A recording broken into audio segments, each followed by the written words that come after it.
Assalamualaikum warahmatullahi wabarakatuh. Kami dari kelompok 5 mata kuliah permukiman 1. Saya Wahyu Nirwanda Tolani, Stambuk F22117135, dan rekan saya Saturada Fatilanata, Stambuk F22117115. Kami akan mempresentasikan permukiman tradisional, yaitu Kampung Ciherang di Subang.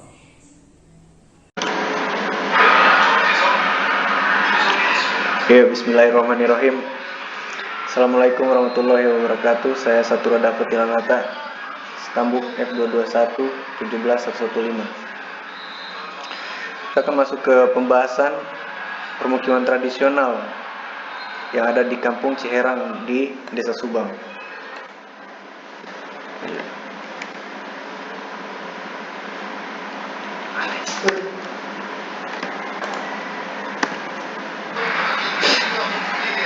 Kita masuk ke pembahasan secara umum.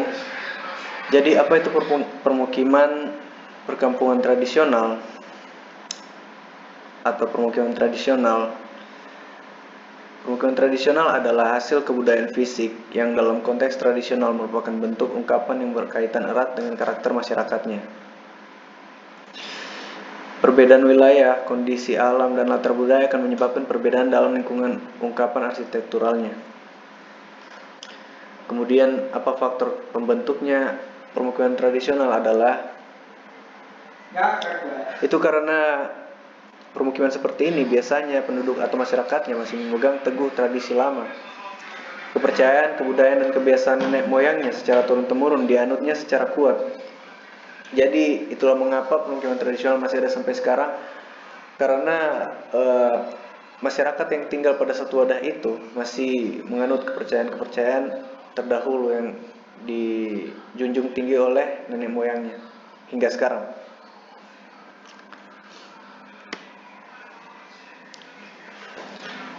Kemudian kita masuk ke pembahasan tentang arsitektur tradisional Sunda.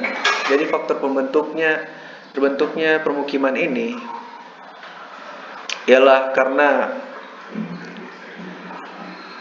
di beberapa daerah pada permukiman ini masih dipertahankan dengan baik oleh keturunannya tentang filosofi dan konsep hidup yang diterapkan dalam kehidupan sehari-hari, dan permukimannya ini memiliki nilai logis dan supranatural yang dapat bersifat mutlak untuk dilakukan. Jadi itu berhubungan dengan kepercayaan masyarakat setempat tentang pemahaman-pemahaman di masa lalu ini dikembangkan oleh leluhur mereka. Kemudian kita masuk ke pola penyebaran massa bangunan yang akan dijelaskan oleh rekan saya.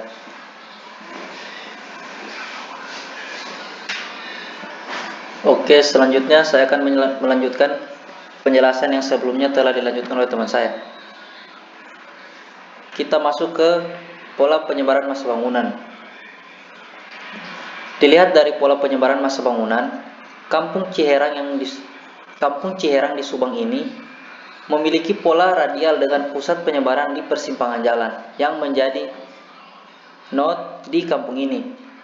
Namun berdasarkan data lapangan yang diperoleh dari narasumber di kampung tersebut menyatakan bahwa filosofi luhur handap diterapkan di kampung ini dengan menjadikan makam keramat yang terletak di selatan kampung ini sebagai tempat yang dengan hierarki paling tinggi, sehingga bangunan lain harus berada lebih rendah sesuai dengan filosofi luhur handap yang mengatur pertempatan atau penempatan dengan meletakkan bangunan atau tempat yang memiliki nilai luhur atau memiliki derajat yang lebih tinggi dibandingkan yang lainnya di tempat yang paling tinggi atau luhur di daerah tersebut, dan diikuti oleh tempat-tempat atau bangunan-bangunan lainnya yang memiliki hierarki atau derajatnya lebih rendah berada lebih handap atau bawah. Untuk lebih jelasnya dapat dilihat pada poin 1, poin 2, kemudian poin 3, poin 4 Yang penjelasannya. Dan penjelasannya dapat dilihat pada gambar di samping. Dan juga dapat dilihat pada poin 5, poin 6 beserta penjelasannya dapat dilihat pada gambar di samping. Selanjutnya, pola perletakan massa bangunan. Filosofi kaca-kaca yang merupakan konsep mengenai batas yang dapat berupa perbedaan tinggi, perbedaan material atau benda yang sengaja diletakkan pada tempat tertentu agar menjadi simbol perbedaan tempat yang satu dengan yang lainnya. Sangat jelas diterapkan di kampung ini dengan menjadikan jalan utama dan kontur sebagai batas untuk meletakkan massa bangunan. Contohnya dapat lihat pada gambar di samping.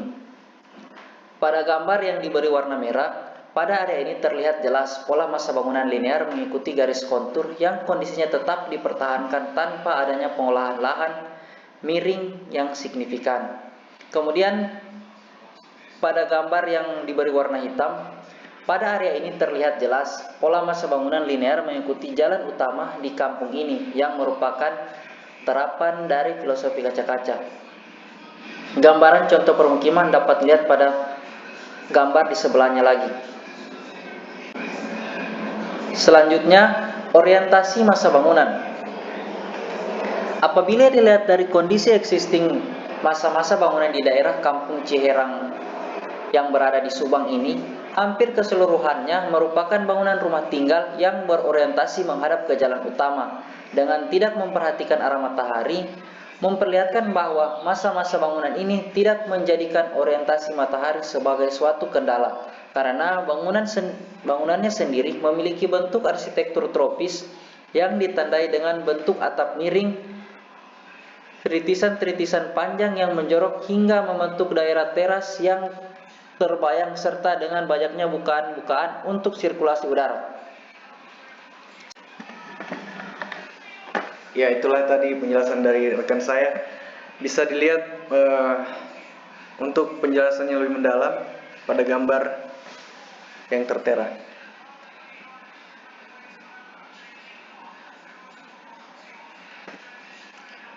Lalu kemudian kita masuk pada poin pola sirkulasi permukiman. Untuk pola sirkulasi permukiman Kampung Ciherang ini, apabila dilihat dari keadaan di lapangan dengan memperhatikan pola sirkulasi aktivitas warganya, tidak ditemukan adanya alur sirkulasi khusus, baik sirkulasi pejalan kaki maupun aktivitas khusus dari warganya itu sendiri. Pola sirkulasi yang terarah hanya terdapat pada ruas jalan utama, berupa sirkulasi dua arah, baik pejalan kaki maupun kendaraan roda dua, dan lebih untuk mengangkat hasil panen dari sawah dan perkebunan di daerah tersebut.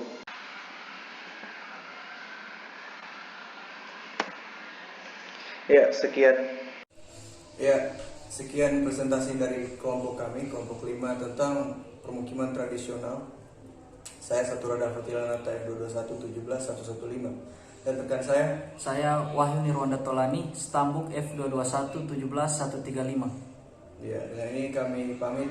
Mohon maaf jika ada kekurangan kata dan pemahaman yang kurang dapat dipahami. Kami mohon maaf sebesar-besarnya. Ya, sekian. Wassalamualaikum warahmatullahi wabarakatuh. Baiklah, saya akan melanjutkan ke jenis permukiman darurat. Definisi dari permukiman darurat itu merupakan perkampungan yang biasanya bersifat sementara atau darurat, dan timbulnya perkampungan ini karena adanya bencana alam. Untuk menyelamatkan penduduk dari bahaya banjir, maka dibuat perkampungan darurat pada daerah atau lokasi yang bebas dari banjir. Mereka yang rumahnya terkena banjir untuk sementara ditempatkan di perkampungan ini untuk mendapatkan pertolongan bantuan dan makanan, pakaian, dan obat-obatan. Begitu pula ada bencana lainnya seperti adanya gunung berapi yang meletus dan lain-lain. Dan biasanya juga perkampungan ini ada karena bencana gempa, misalnya di Kota Palu. Daerah permukiman ini bersifat darurat, tidak terencana, dan biasanya kurang fasilitas sanitasi lingkungan. Nah, contoh dari pemukiman darurat itu seperti hunian sementara yang ada di Kelurahan Tondo. Pemukiman ini muncul karena adanya bencana gempa yang terjadi di Kota Palu pada tanggal 28 September 2018 lalu. Nah, pola dari permukiman ini sendiri berpola girt. Pola girt adalah pola yang teratur. Pola girt juga disebut pola papan catur. Suatu girt tercipta oleh perpotongan dua atau lebih garis sejajar. yang teratur. Gir pada umumnya terdiri dari beberapa potongan bujur sangkar yang prinsipnya tidak hierarki, tidak berarah dan bersifat netral. Sifat ini dapat dipergunakan untuk memecah skala sesuatu permukiman menjadi unit-unit yang terukur dan bertekstur. Warahmatullahi wabarakatuh. Nama saya Muhammad Astri, Stambuk FP21 18065. Di sini saya akan melanjutkan materi mengenai permukiman kumuh. Nah, pengertian permukiman kumuh menurut para ahli, yaitu menurut Budi Harjo, permukiman kumuh adalah lingkungan hunian yang kualitasnya sangat tidak layak huni. Ciri-ciri antara lain berada pada lahan yang tidak sesuai dengan peruntukan tata ruang, kepadatan bangunan sangat tinggi, dalam luasan yang sangat terbatas, rawan penyakit sosial dan penyakit lingkungan, serta kualitas bangunan yang sangat rendah, tidak terlayani prasarana lingkungan yang memadai, dan membahayakan keberlangsungan kehidupan dan penghidupan penghuninya. Menurut Undang-Undang Nomor 1 Tahun 2011, permukiman kumuh adalah permukiman yang tidak layak huni karena ketidakteraturan bangunan, tingkat kepadatan bangunan yang tinggi, dan kualitas bangunan serta sarana dan prasarana yang tidak memenuhi syarat. Nah, di sini kenapa masuk dalam golongan permukiman kumuh? Permukiman kumuh yang muncul salah satunya terjadi karena ketidakmerataan pembangunan dan ekonomi yang terpusat pada daerah perkotaan, sehingga menyebabkan adanya migrasi dari desa ke kota. Nah, menurut Ramdalan, penyebab tingginya resistensi dari penghuni permukiman kumuh untuk tetap berada pada lokasi semula adalah jarak yang dekat antara permukiman dengan pusat-pusat lapangan kerja yang digeluti. Sebagian besar lokasi permukiman kumuh berada di tempat-tempat strategis pusat kota, dekat pegunungan, tepi sungai, belakang pertokoan, atau di pinggiran kota. Nah, faktor-faktor yang mempengaruhinya yaitu penyebab munculnya permukiman kumuh menurut Sadi Hutomo adalah sebagai berikut. Yang pertama adalah pertumbuhan kota yang tinggi yang tidak diimbangi oleh tingkat pendapatan yang cukup. Dan yang kedua, keterlambatan pemerintah kota dalam merencanakan dan membangun prasarana, terutama jalan, pada daerah perkembangan permukiman baru. Seiring dengan kebutuhan perumahan yang meningkat, maka masyarakat secara swadaya memecah bidang tanah dan membangun permukiman tanpa didasari perencanaan tapak atau site plan yang memadai. Akibat bentuk dan tata letak kaveling tanah yang menjadi tidak teratur dan tidak dilengkapi prasarana dasar permukiman. Nah, menurut Muta'ali mengatakan bahwa penyebab adanya permukiman kumuh dibatasi dalam hal faktor-faktor yang memicu perkembangan permukiman kumuh tersebut. Yaitu yang pertama adalah faktor ekonomi. Bagi masyarakat berpenghasilan rendah, faktor jarak antara lokasi rumah dengan tempat kerja menempati prioritas utama. Faktor kejelasan status kepemilikan rumah menjadi kualitas kedua, sedangkan bentuk dan kualitas bangunan tetap menempati prioritas yang paling rendah. Nah, yang kedua adalah faktor geografi. Faktor geografi dalam hal ini meliputi letak ketersediaannya lahan. Lahan di perkotaan untuk perumahan semakin sulit diperoleh dan semakin mahal. Hal ini tentu saja di luar keterjangkauan sebagai besar anggota masyarakat. Dan yang ketiga adalah faktor psikologis. Kebutuhan kehidupan manusia tidak hanya sekedar kebutuhan fisik saja, namun juga kebutuhan fisik seperti kebutuhan rasa aman, kebutuhan untuk akulturasi diri, dan kasih sayang untuk sesama. Kebutuhan rasa aman bagi penghuni permukiman kumuh dinilai sangat penting. Mereka betah tinggal di permukiman kumuh karena merasa aman dan terlindungi. Nah, pola-pola dalam permukiman kumuh. Ciri-ciri permukiman kumuh yang tampak pada citra adalah mempunyai pola yang tidak beraturan atau tidak teratur, rapat, dan tidak ada jarak antar rumah. Sebagian besar rumah beratapkan asbes atau seng, dan sebagian kecil beratapkan genteng. Nah, di sini adalah pola permukiman kumuh yang berada di Kota Palu. Nah, permukiman kumuh dan liar yang sering dijumpai yakni di bantaran sungai. Bantaran sungai menjadi pilihan lokasi penduduk dalam mendirikan rumah darurat. Hal ini dikarenakan penduduk yang tidak memiliki lahan untuk membangun rumah mereka, dan sungai memiliki lahan kosong di setiap tepiannya, sehingga para penduduk tersebut memilih membangun rumah di bantaran sungai tersebut. Nah, salah satunya adalah di Kota Palu sendiri. Terdapat permukiman kumuh di bantaran Sungai Palu yang berlokasi di Kelurahan Nunu, Kecamatan Tetangga. Rumah-rumah darurat dan semi permanen yang banyak menciptakan kepadatan dan kekumuhan di daerah tersebut. Dari data BPS Kota Palu tentang Kecamatan Tetangga dalam angka 2015 menyebutkan jumlah penduduk Kelurahan Nunu sebanyak 7.978 jiwa. Nah, di sini ada tabel pertama. Nah, di sini tabel pertama mengangkat tentang tingkat pendidikan masyarakat bantaran Sungai Palu.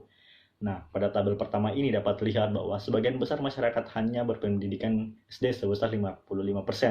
Dengan pendidikan yang rendah, masyarakat mengalami keterbatasan dalam hal mencari pekerjaan. Sehingga sebagian besar masyarakat bekerja sebagai buruh bangunan dan pemulung. Jika tidak ada pekerjaan, masyarakat banyak yang akan menjadi pengangguran. Nah, di sini kita lihat juga pada tabel 2, jenis pekerjaan masyarakat bantaran Sungai Palu. Nah, tabel di atas menggambarkan sebuah grafik jenis pekerjaan masyarakat yang tinggal di bantaran Sungai Palu. Grafik menunjukkan bahwa 65% masyarakat bekerja sebagai buruh bangunan dan 17% masyarakat bekerja sebagai pemulung. Dua jenis pekerjaan ini mendominasi pekerjaan masyarakat di bantaran Sungai Palu. Dan pekerjaan yang seperti ini tentunya penghasilan yang didapatkan juga sangat rendah. Nah, pada tabel ketiga adalah tingkat pendapatan masyarakat bantaran Sungai Palu. Tabel di atas juga menggambarkan pendapatan masyarakat yang sangat minim. Inilah yang juga membuat masyarakat tidak mampu mendapat tanah dan membangun rumah yang layak untuk dihuni. Nah, penghasilan yang tidak mencukupi kebutuhan keluarga sehari-hari sehingga masyarakat membuka usaha kios atau warung makan kecil-kecilan di sekitar rumah mereka. Nah, pada tabel keempat, jenis material rumah masyarakat bantaran Sungai Palu. Nah, jenis-jenis material rumah ini bisa diwakili bahwa dapat dilihat rumah-rumah tersebut merupakan rumah-rumah yang kurang layak untuk dihuni. Nah, tabel di atas dijelaskan bahwa 72% rumah penduduk bantaran sungai tersebut dari papan, 20% semi permanen, dan 8% itu permanen. Bangunan tersebut dibangun di atas lahan milik sendiri dan namun tidak memiliki izin mendirikan bangunan atau IMB, sehingga kawasan permukiman bantaran sungai dikategorikan sebagai permukiman liar. Nah, itu saja bisa saya jelaskan mengenai pemukiman kumuh dan contoh permukaan kumuh yang berada di Kota Palu. Sekian, terima kasih. Assalamualaikum warahmatullahi wabarakatuh. Perkenalkan, nama saya Rizka Anugrah Alifa, stamuk saya F221-18105. Baiklah, di sini saya akan menjelaskan terkait permukiman transmigrasi. Permukiman transmigrasi merupakan satu kesatuan permukiman atau wilayah dari permukiman di mana diperuntukkan bagi mereka yang sedang transmigran. Pembentukan desa baru melalui program transmigrasi diawali dengan pembangunan unit permukiman transmigrasi sebagai bagian dari wilayah ekonomi, di mana dilengkapi dengan infrastruktur, fasilitas sosial, ekonomi dan kelembagaan, serta sentra ekonomi di sekitar yang dapat membentuk suatu pusat pertumbuhan dari wilayah itu sendiri. Adapun dari tujuan dari penyelenggaraan transmigrasi adalah untuk meningkatkan pendapatan dan kesejahteraan bagi transmigran dan juga wilayah itu sendiri. Baiklah, selanjutnya ada faktor-faktor yang mempengaruhi terbentuknya permukiman transmigrasi. Program transmigrasi merupakan salah satu upaya pemerintah dalam rangka menunjang pembangunan nasional, yaitu untuk mempercepat pembangunan daerah-daerah yang masih terbelakang perkembangannya. Melalui program transmigrasi itu sendiri, diharapkan lahan-lahan kritis yang ada dapat ditingkatkan melalui suatu pembinaan dan pengelolaan sumber daya alam yang berpotensi untuk dikembangkan, memperkuat persatuan dan kesatuan bangsa. Permukiman. Kabupaten Kuburaya merupakan kabupaten pemekaran dari Kabupaten Pontianak yang terbentuk melalui Undang-Undang Nomor 35 Tahun 2007 dengan luas wilayah 6.985 km persegi. Luasnya meliputi kurang lebih 80% dari kabupaten induk. Desa Rasa Ujaya 1 memiliki 6 dusun, 14 RW dan 65 RT. Dusun yang terdapat pada Desa Rasa Ujaya adalah Sukadamai, Sukabakti, Rejo, Agung, Purwodadi, Kebun Jeruk, dan Binakarya. Rasujaya 1 merupakan kawasan transmigrasi di Kalimantan Barat yang berhasil menjadi pusat pertumbuhan dan ibu kota kecamatan. Transmigrasi di seluruh kecamatan Rasujaya, yaitu berdirinya bangunan pemerintah, bangunan sekolah, pasar, pertokoan, bengkel, dan instansi yang berkaitan dengan jasa seperti kantor pos, bangkal bar, showroom motor, dan terminal speedboat. Hal ini dikarenakan Jaya Raya Jalan Desa Rasaujaya merupakan jalan protokol atau jalan umum yang selalu dilewati masyarakat apabila ingin ke desa lainnya. Keadaan topografi Desa Rasaujaya 1 secara keseluruhan adalah datar. Daerah-daerah ini dekat sungai Punggur lebih rendah daripada tempat-tempat yang lain. Makin ke arah utara menjauhi Sungai Punggur, keadaan tanah lebih tinggi. Hal ini mengakibatkan bahwa daerah-daerah yang dapat diluapi oleh pasangnya air laut sungai, terutama hanya yang di tepi Sungai Punggur dan Desa Rasojaya 1 dekat dengan saluran primer. Permukiman transmigrasi. Pola permukiman Desa Rasojaya adalah pola permukiman menggunakan pola grid. Fasilitas yang hanya hunian rumah warga, tetapi permukiman ini menjangkau area perkebunan warga wilayah transmigrasi tersebut. Bismillahirrahmanirrahim. Assalamualaikum warahmatullahi wabarakatuh. Nama saya Muhammad Irfan, stambuk F221-18115. Selanjutnya, perkampungan untuk kelompok-kelompok khusus. Perkampungan merupakan tempat tinggal sekelompok penduduk kompleks perumahan dikelilingi oleh pekarangan, terkurung pagar yang menunjukkan batasnya dengan jelas.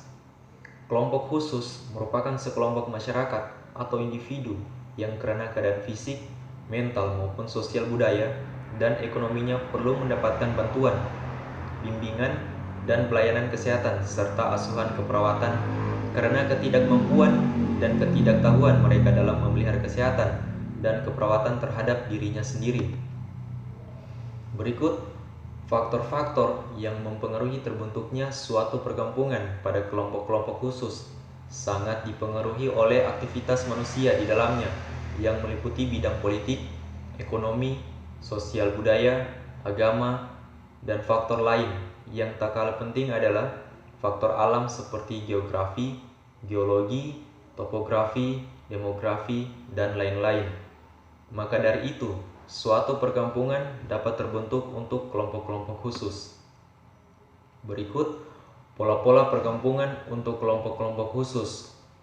Pola perkampungan merupakan suatu tata letak rumah yang diatur berdasarkan orientasi bangunan atau kampung itu sendiri.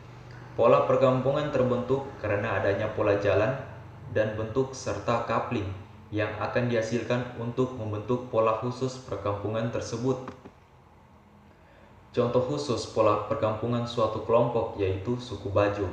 Suku Bajo memiliki untuk bermukim pada daerah pantai sebab kehidupan suku Bajo sangatlah bergantung pada laut yang telah menjadi tradisi turun-temurun suku Bajo. Bagi suku Bajo, laut dapat dipandang sebagai budaya atau tradisi tersendiri yang mengacu pada kepercayaan dan mengatur bidang kehidupan. Kesimpulannya, perkampungan pada kelompok-kelompok khusus terbentuk disebabkan aktivitas manusia di dalamnya yang meliputi bidang politik, ekonomi, sosial budaya, agama, dan faktor lainnya. Yang tak kalah pentingnya adalah faktor alam seperti geografi, geologi, topografi, demografi, dan lain-lain. Juga dapat dipengaruhi oleh sekelompok masyarakat atau individu yang dikarenakan keadaan fisik, mental, maupun sosial budaya dan perekonomian suatu kelompok khusus tersebut. Sekian dan terima kasih. Perkenalkan, nama saya Muhammad Rizky Syafara, stambuk F221-18095. Di sini saya akan mempresentasikan tugas permukiman, jenis permukiman baru. Permukiman pada umumnya, permukiman adalah bagian dari lingkungan hidup di luar kawasan lindung, baik yang berupa kawasan perkotaan maupun pedesaan, yang berfungsi sebagai lingkungan tempat tinggal atau lingkungan hunian dan tempat kegiatan yang mendukung berkehidupan dan penghidupan. Suatu lingkungan permukiman adalah kawasan perumahan dalam berbagai bentuk dan ukuran dengan penataan tanah dan ruang. Prasarana dan sarana. Permukiman adalah suatu struktur fisik di mana orang menggunakannya untuk tempat berlindung, di mana lingkungan dari struktur tersebut termaksud juga semua fasilitas dan pelayanan yang diperlukan, perlengkapan yang berguna untuk kesehatan jasmani dan rohani, dan keadaan sosial yang baik untuk keluarga dan individu.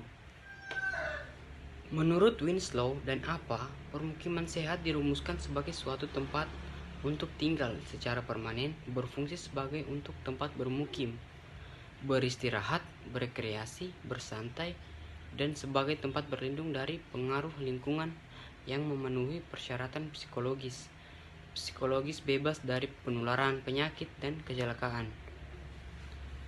Lingkungan permukiman adalah segala keadaan kondisi yang terdapat di sekitar permukiman yang utuh, yang saling mengangkat dengan mengait dengan permukiman tersebut, bahkan membentuk korelasi yang sangat erat satu dengan yang lainnya. Baiklah, saya akan melanjutkan. Nama saya Daniel Sombing, stambuk F221-18125. Langsung saja. Menurut Ekistik, permukiman dapat dikelompokkan beberapa tipe, yaitu tipe permukiman sementara dengan perkiraan jumlah penduduk 3-100, desa dengan perkiraan penduduk 100-5.000, kota atau polis 200.000 sampai 10 juta, dan megapolis 10 juta sampai 500 juta. Aspek lingkungan yang perlu mendapat perhatian. 1. Fasilitas lingkungan. Kelengkapan yang berupa fasilitas yaitu pendidikan, kesehatan, perbelanjaan, rekreasi, kebudayaan, olahraga, dan lapangan terbuka. 2.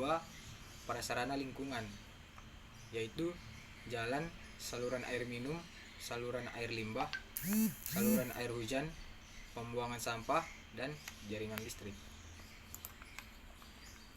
Permukiman baru atau real estate direncanakan pemerintah yang bekerja sama dengan pihak swasta. Fasilitas sanitasi dan prasarana sudah baik kelengkapan. Fasilitasnya yang tersedia seperti kolam renang, pertokoan, rumah sekolah mulai dari TK, SD, SMP, sampai SMA. Nah, contohnya sendiri itu